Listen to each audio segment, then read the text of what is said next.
ഉംറ തീർത്ഥാടകർക്ക് ഏറ്റവും വേദനയുണ്ടാക്കുന്ന വാർത്തകളാണ് ഇപ്പോൾ എയർലൈൻസ് ഡിപ്പാർട്ട്മെൻറ്റുകളിൽ നിന്ന് വന്നുകൊണ്ടിരിക്കുന്നത്. നമ്മൾക്കറിയാം, ഒരു വിശ്വാസിയെ സംബന്ധിച്ചിടത്തോളം ഏറ്റവും പ്രധാനപ്പെട്ട കർമ്മങ്ങളിലൊന്നാണ് ഉംറ എന്ന് പറയുന്നത്. ആ ഉംറ നിർവഹിക്കാൻ സമ്പത്ത് താരതമ്യേന കുറഞ്ഞ ആളുകൾ സാമ്പത്തികമായി വില കുറഞ്ഞ സമയം നോക്കി നിൽക്കാറാണ് പതിവ്. ഉംറ നിർവഹിക്കാൻ വിശ്വാസപരമായി ഏറ്റവും പ്രധാനപ്പെട്ട ഒരു സമയമാണ്. പരിശുദ്ധമായ റമദാൻ വന്നു ചേരുന്നു. റമദാനോട് അടുത്തുള്ള മാസങ്ങൾ പിൽഗ്രിംസ് വളരെ ശക്തമായി ജിദ്ദയിലേക്കും പരിശുദ്ധമായ ഹറമിലേക്കും വന്നുകൊണ്ടിരിക്കുന്ന സമയമാണ്.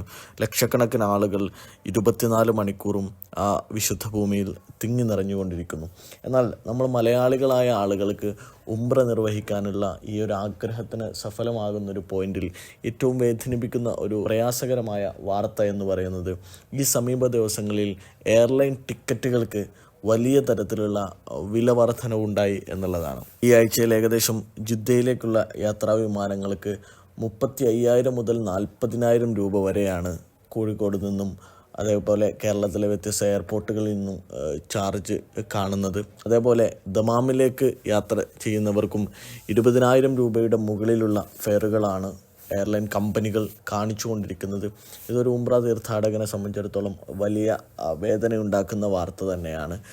ഈ ഒരു സാഹചര്യത്തിനെ, പിൽഗ്രിംസിന് ഏറ്റവും കൂടുതൽ വരുന്ന ഈ ഒരു സാഹചര്യത്തിനെ മുതലെടുത്തുകൊണ്ട് എയർലൈൻസ് കമ്പനികൾ നടത്തുന്ന ഈ വിലമാറ്റം തീർച്ചയായും വേദനയുണ്ടാക്കുന്ന വാർത്തയാണ്.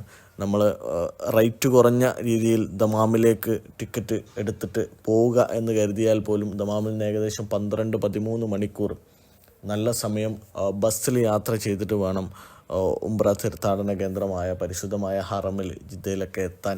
വലിയ തരത്തിലുള്ള ഫ്ലൈറ്റ് ചാർജ് വർധനവ് വിശ്വാസികൾക്ക്, ഉംറ തീർത്ഥാടകർക്ക് വേദനയുണ്ടാക്കിയിട്ടുണ്ട് എന്നുള്ളതാണ്. യാത്രാ അപ്ഡേറ്റുകൾക്കായി ഈ ചാനൽ സബ്സ്ക്രൈബ് ചെയ്യുക.